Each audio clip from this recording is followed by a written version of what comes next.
Hello friends, मैं हूँ विजय। मैं आज लाया हूँ हिंदी का 10 BBI सब्जेक्ट क्वेश्चन, जिनमें से 5 क्वेश्चन का आपको उत्तर देना है और एक क्वेश्चन रहेगा 2 नंबर का। तो 5 क्वेश्चन बनेगा तो 10 नंबर का होगा। देखिए, पहला नंबर क्वेश्चन कर रहा है कि भारत किस प्रकार अतीत और सुदूर भविष्य को जोड़ता है, स्पष्ट करना है। भारत किस प्रकार सुदूर भविष्य और अतीत को जोड़ रहा है, इसको आपको आंसर बताना है इसका। तो देखिए, उत्तर क्या लिखेंगे। उत्तर लिखेंगे कि भारत की संस्कृति विश्व की प्राचीन संस्कृतियों में से एक है। हमारे यहाँ सिंधु सभ्यता हुआ करती थी, जो सबसे प्राचीन सभ्यता थी। देखिए, यहाँ के चिंतन और आचरण में आज भी प्राचीन संस्कृतियों के रंग वर्तमान है। हमारे यहाँ जो भी चिंतन होता है, आचरण लोग दिखाते हैं, तो वह प्राचीन संस्कृति के रंग वर्तमान है, यानी कि हम लोग प्राचीन संस्कृति को ही अपनाए हुए हैं। भारत की संस्कृति ठहरी हुई संस्कृति नहीं है, यानी यह रुकी नहीं है, यह अभी चल ही रही है, यह कभी रुकने वाली नहीं है। ऐसी संस्कृति है भारत की जो कभी रुकने वाली नहीं है। यह सतत विकासशील, यानी अभी भी विकास कर रही है और आगे भी करती रहेगी। भारत ये संस्कृति के इसी विकासशील स्वरूप में भविष्य की अनेक संभावनाएं वर्तमान है, यानी हमारे यहाँ जो विकासशील जो है, उसमें भविष्य की अनेक संभावनाएं हैं, हम लोग कुछ भी कर सकते हैं। उसके बाद है भारत से परिचित होने का अर्थ है इसकी भारत से परिचित होने का अर्थ है इसकी संस्कृति की प्राचीन सुवास से परिचित होना। यानी जो भारत से परिचित होता है वह हमारे कल्चर को, हमारी संस्कृति को अपना लेता है, तथा इसके सतत विकासशील स्वरूप के कारण भविष्य की, यानी इसके सतत विकासशील यानी विकास कर रहा है, अभी भी करता रहेगा आगे भी। उसके बाद है कि विकासशील की संभावनाओं से परिचित होना है, यानी कि इसके परिचित होना है। अर्थ में मैक्स मुलर ने कहा है कि इसी अर्थ में मैक्स मुलर ने कहा है कि भारत ये अतीत और सुदूर भविष्य को जोड़ता है। यानी मैक्स मुलर ने क्या कह दिया कि सुदूर भारत और भविष्य को जोड़ रहा है। भारत सुदूर भारत और भविष्य को दोनों को जोड़ रहा है। उसके बाद है क्वेश्चन नंबर ख। परंपरा का ज्ञान किनके लिए सबसे ज्यादा आवश्यक है और क्यों आवश्यक है सबसे ज्यादा, ये बताना है। तो जो लोग, यानी कि ऐसे साहित्यकार जो रूढ़ियों के अनुगामी नहीं है तथा क्रांतिकारी साहित्य के रचनाओं के माध्यम से युग परिवर्तन की आकांक्षा रखते हैं। यानी जो रूढ़ी की किसे कहा जाता है, जो पुराने घर में जो होते हैं, कहानी वानी सुनाया जाता है, जैसे एक पीढ़ी से दूसरे पीढ़ी में वो कहानी गया, तो उससे नहीं, वो क्रांतिकारी साहित्य यानी साहित्य की जो रचना होती है, उसके माध्यम से युग के परिवर्तन की आकांक्षा रखते हैं ये साहित्यकार लोग। उसके बाद है आकांक्षा रखते हैं, उनके लिए साहित्य की परंपरा का ज्ञान सबसे ज्यादा आवश्यक है। किनके लिए? ऐसे साहित्यकार के लिए जो रूढ़िवादी किताबों से नहीं, के माध्यम से युग परिवर्तन की आकांक्षा रखते हैं, उनके लिए।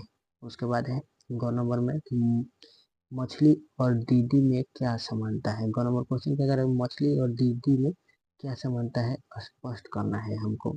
देखिए, यह उसका उत्तर कैसे लिखाएगा कि जिस तरह मछली बेजुबान होती है, अपनी पीड़ा व्यक्त नहीं कर पाती है, उसी तरह दीदी भी बेजुबान है, वह अपनी अंतर व्यवस्था प्रकट नहीं कर पाती है। यानी कि जिस तरह मछली अपना सुख दुख या भूख प्यास नहीं प्रकट कर पाती, उसी तरह दीदी है, वह अपनी बातों को, अंतर मन में क्या चल रहा है, क्या व्यवस्था है, वह नहीं प्रकट कर पा रही, नहीं बता पा रही है किसी से लिए। इसीलिए मछली और दीदी में समानता है। उसके बाद है घ नंबर में, कृष्ण को चोर क्यों कहा गया है। कवि का अभिप्राय क्या है, क्या कृष्ण चोर है, क्यों कहा गया है, यह बताना है आपको। तो देखिए, कृष्ण की मद मदमाती आंखें बरबस सभी को आवादित कर देती है। यानी कि बरबस आंखें जो है कृष्ण की, वह सबको मन मंदित कर देती है। उसके बाद है राधिका एवं अन्य गोप बालाएं कृष्ण के प्रेम के रस में वशीभूत हो जाती है। यानी कि कृष्ण की आंखों को ही देखकर राधिका एवं अन्य जो गोपियां हैं, वह कृष्ण के प्रेम के रस में वशीभूत यानी कि एकदम पागल हो जाती है। उसके बाद है वे उसके बाद है वे उससे अलग रहना चाहती है, फिर भी वे अलग नहीं रह पाती है। इनकी कृष्ण से गोपियाँ अलग रहना चाहती है लेकिन अलग नहीं रह पाती है। वस्तुतः चितचोर का अभिप्राय हृदय को चुराने से है, यानी कि जो चितचोर है वह हृदय को चुरा रहे हैं, इसलिए कृष्ण को चितचोर कहा गया है। उसके बाद है कृष्ण के संपर्क में आने वाली गोप बाला यानी कि जो गोपियाँ है वह लोक मर्यादाओं को तोड़ देती है, यानी कि जो गांव समाज में रहने की मर्यादा होती है वो सबको तोड़ देती है। उसके बाद है उसके बाद है कि गोप बालाएं श्री कृष्ण से सावधान रहते हुए भी असावधान हो जाती है, यानी अलग रहना चाहती है लेकिन कृष्ण इतने मनमोहित है कि वह मोहित हो जाती है। अपनी मन की जिज्ञासा को प्रकट करने के लिए वे कुछ कहना चाहती है, यानी कि जो गोपियां है वो कृष्ण से अपने मन की बात करने के लिए वह कुछ न कुछ उनसे बोलना चाहती है। अब है अंक नंबर क्वेश्चन। देखिए, कवि किसके बीच अंधेरे में होने की बात करता है, आशय स्पष्ट करना है, यानी कि किसके बीच अंधेरे में होने की बात करे। तो उत्तर में लिखेंगे कवि जीवानंद दास शाम के अंधेरे में अपने घर लौटते सारसों के बीच होने की बात करता है, यानी कि जो सारस घर लौट रहे हैं अंधेरे में उनकी बात कर रहा है।